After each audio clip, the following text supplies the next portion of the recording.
Hey everyone, I'm back and I'm so glad to be back again. I hope that you're learning from these lessons, these videos that we're presenting here in continuing education and just a closer walk with thee. I really truly hope that it helps give you a good springboard into your studies. All right, so we're in the book of Luke. We're going to cover, and we're in chapter 12, so we're going to cover verses 13 through 21, where Jesus tells the parable of the rich fool. All right, so this one's not going to be a long video, so we'll just get to it. Perhaps because of Jesus' constant insistence on justice, a person from the crowd asked him to arbitrate a dispute. Instead of addressing the injustice, Jesus exposed the greedy motives of the man and revealed God's perspective on the foolishness of greed. The simple parable Jesus told describes a person who is solely concerned with himself, his welfare, pleasure, and security. He possessed no gratitude toward God or willingness to share with those less fortunate. His ingratitude invoked God's anger and led to the man's downfall. All right, so here we go. And one of the company said unto him, Master, speak to my brother, that he divide the inheritance with me. And he said unto him, Man, who made me a judge or a divider over you? And he said unto them, Take heed and beware of covetousness, for a man's life consisteth not in the abundance of the things which he possesseth.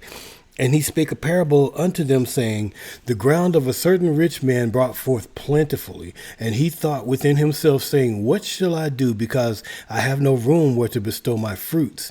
And he said, This will I do. I will pull down my barns and build greater, and there will I bestow all my fruits and my goods. And I will say to my soul, Soul, thou hast much goods laid up for many years. Take thine ease, eat, drink, and be merry. But God said unto him, Thou fool, this night thy soul shall be required of thee. Then whose shall those things be which thou hast provided? So is he that layeth up treasure for himself and is not rich toward God. All right. And that's another one of those powerful things, powerful parables. A person starting with verse 13, a person in the crowd appealed to Jesus as an authority. He wanted Jesus to settle a dispute over his father's estate. The Old Testament laws covered most cases, but sometimes an issue would arise that needed intervention in order to make a decision. Problems like this were often brought to rabbis for them to settle.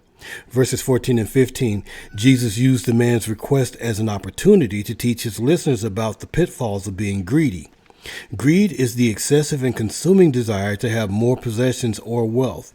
He explained that the good life has nothing to do with being wealthy. Real life is not measured by how much we own. This man apparently thought that the division of the inheritance would solve his problems, but Jesus wanted him to deal with deeper issues. Verses 16 through 18, Jesus proceeded to illustrate his point that life consists of more than wealth and possessions.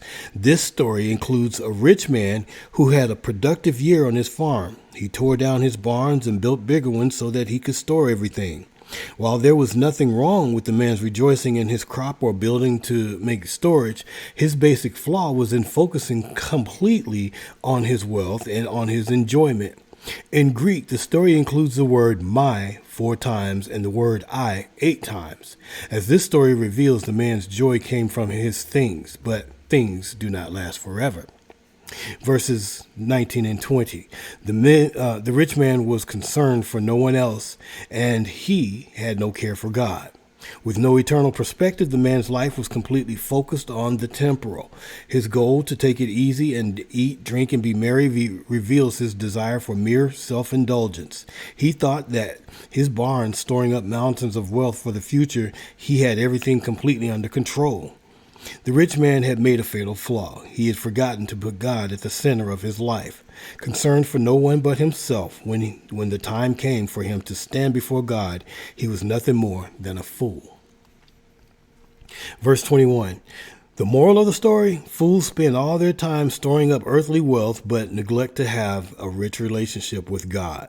The turning point is for whom the treasures are being accumulated.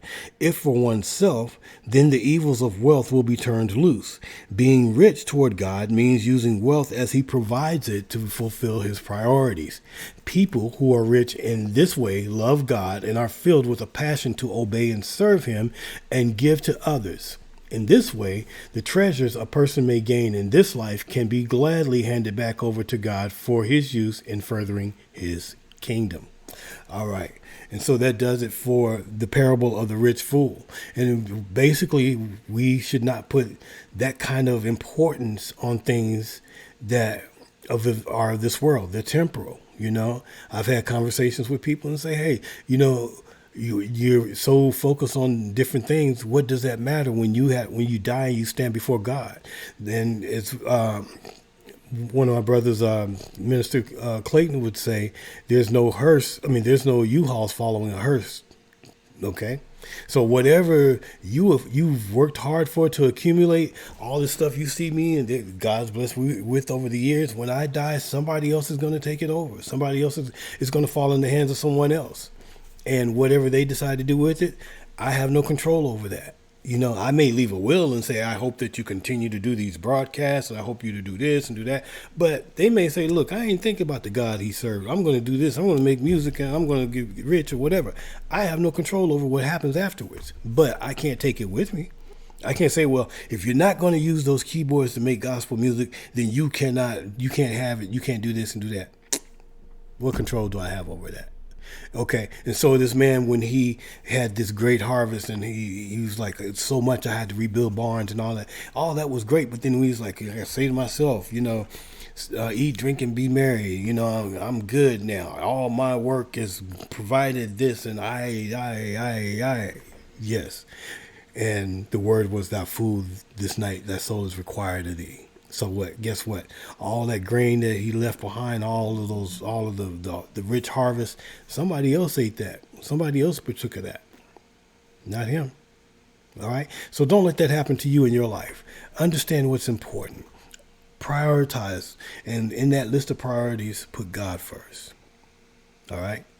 God bless you all. God keep you. Thank you for supporting this ministry. Continue to do so, and always continue to study.